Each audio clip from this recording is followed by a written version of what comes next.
Three nucleotides, genetic code की definition बता रहा हूं। Combination of three nucleotides that specify a particular amino acid are called genetic code. ठीक है। कल के लेक्चर में जब हमने बात की थी तो हमने पढ़ा था कि ट्रांसफर आरएनए के स्ट्रैंड के ऊपर जेनेटिक कोड लगा होता है और ये ट्रिपलेट होता है। ठीक है, क्या होता है? ट्रिपलेट। यानी ट्रिपलेट का मतलब ये है कि तीन बेसिस मिलके एक जेनेटिक कोड बनाएगी।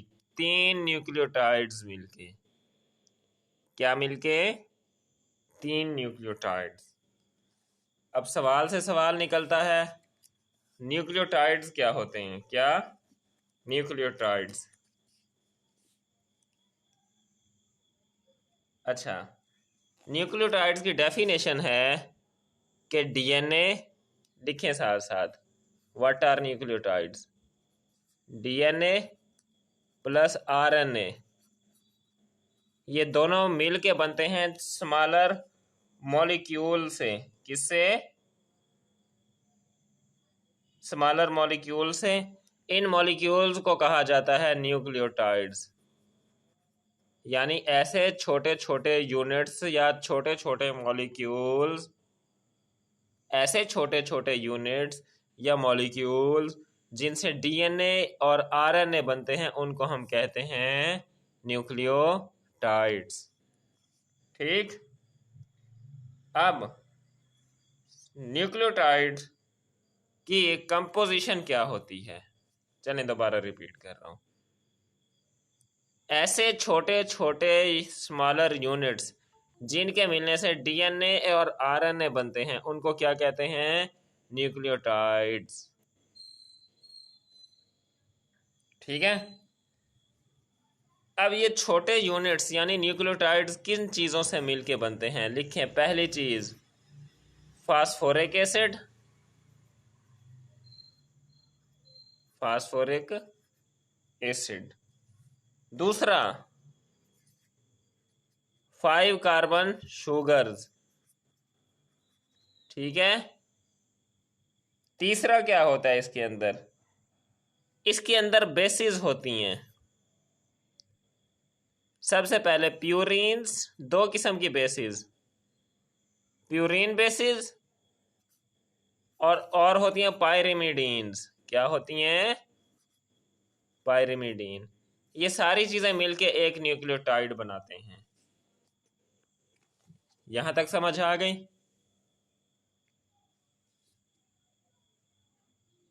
समझ आ गई?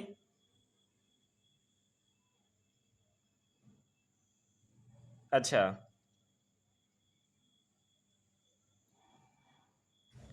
अब प्यूरिन्स और पायरिमिडीन में क्या डिफरेंस है?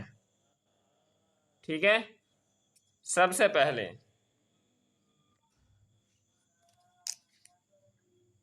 थायामीन और साइटोसिन, इन दोनों को आप कहेंगे पायरिमिडीन बेसिस। क्या कहेंगे?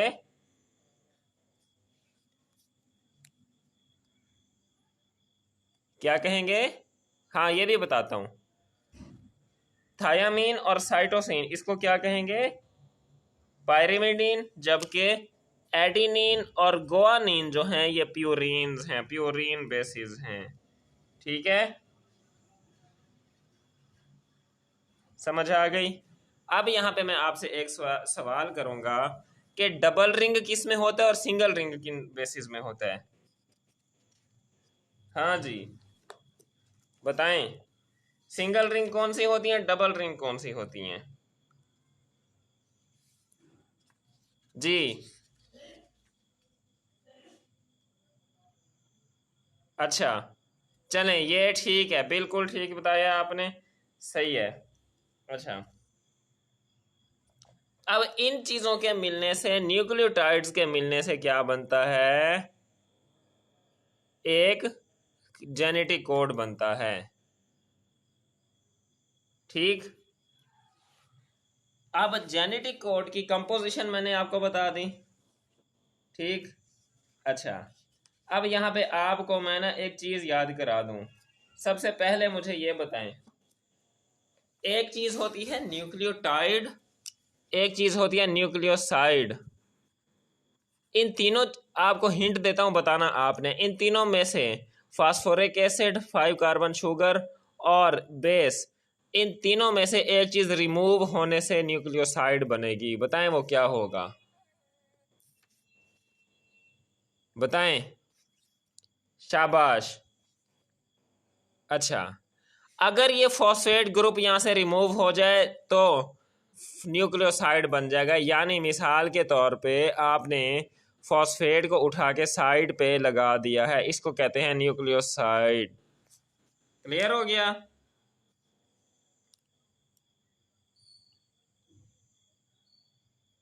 ठीक है। अब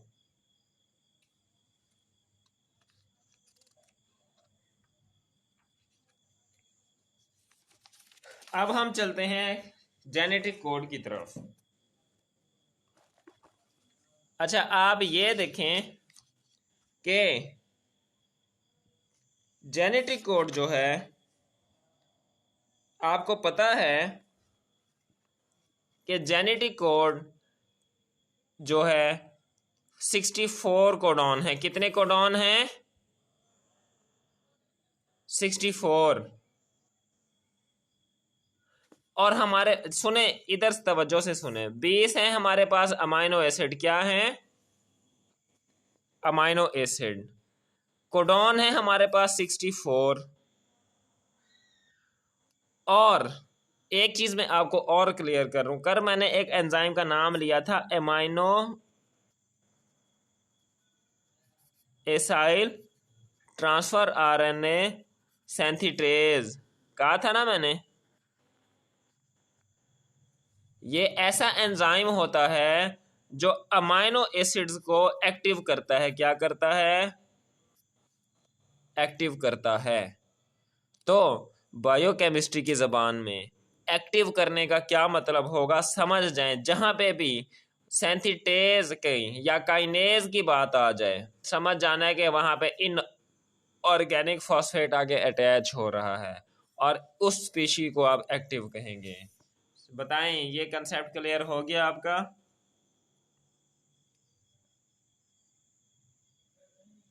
क्लियर हो गया? बायोकेमिस्ट्री की ज़बान में आपने किस तरह समझना है कि कोई चीज़ एक्टिव हो रही है। समझ जाना है कि जहाँ पे काइनेज की बात हो जाए या सेंथिटेज की बात हो जाए, समझ जाना है वहाँ पे इनऑर्गेनिक फॉस्फेट की अटैचमेंट की बात हो रही है। जब ये आगे अटैच होगा, वो चाहे कोई कार्बोहाइड्रेट है, वो चाहे कोई भी चीज़ है, वो चीज़ एक्टिव हो जाएगी। जैसे कल अमाइनो एसिड एक्टिवेट हुए थे, एक्टिवेशन ऑफ अमाइनो एसिड हमने पढ़ा था। ठीक है। तो सवाल ये पैदा होता है, 20 अमाइनो एसिड हैं और कितने transfer RNA, amino acyl transfer RNA synthetase चाहिए होंगे। अगर मैं कह दूं कि 20 अमाइनो एसिड्स के लिए एक अमाइनो एसाइल ट्रांसफर आरएनए होता है, तो ये गलत होगा। 20 अमाइनो एसिड्स को 20 amino acyl transfer RNA synthetase चाहिए होते हैं। The reason behind this is that के, लिखें, every enzyme is specific in its action. Every enzyme is specific in its action, specific to its substrate. That is why her amino acid transfer RNA synthetase अपने amino acid पे act करेगा और इसी को active करवाएगा। किसी को ये शोहरा अफा कंसेप्ट क्लियर हो गया तो वो एक बार क्लैपिंग कर दे, क्योंकि इतने डीप कंसेप्ट हम ही देते हैं। अच्छा, मैंने कहा कि मैंने कहा कि 20 अमाइनो एसिड हैं और 20 अमाइनो एसिड्स को एक्टिव कराने के लिए अगर मैं कहूं एक amino acid transfer RNA synthetase चाहिए होता है, तो ये गलत होगा। क्यों? क्योंकि enzymes are specific in their action, specific to their substrate. तो 20 अमाइनो एसिड, फॉर एग्जांपल एक अमाइनो एसिड है मैथियोनिन, तो इसको जो है वो मैथियोनिन वाला amino acid transfer RNA synthetase active करवाएगा। अगर अमाइनो एसिड है ग्लाइसिन तो उसको ग्लाइसिन वाला। समझ आ गई? अब क्लियर हो गया होगा।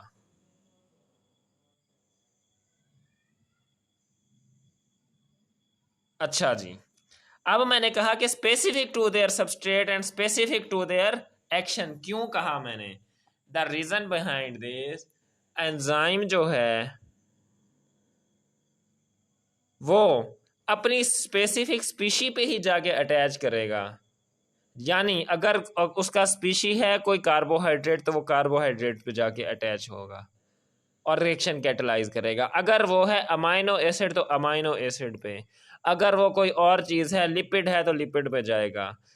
इसलिए मैंने कहा कि हर अमाइनो एसिड को अलग वो चाहिए होता है। ठीक है। अच्छा,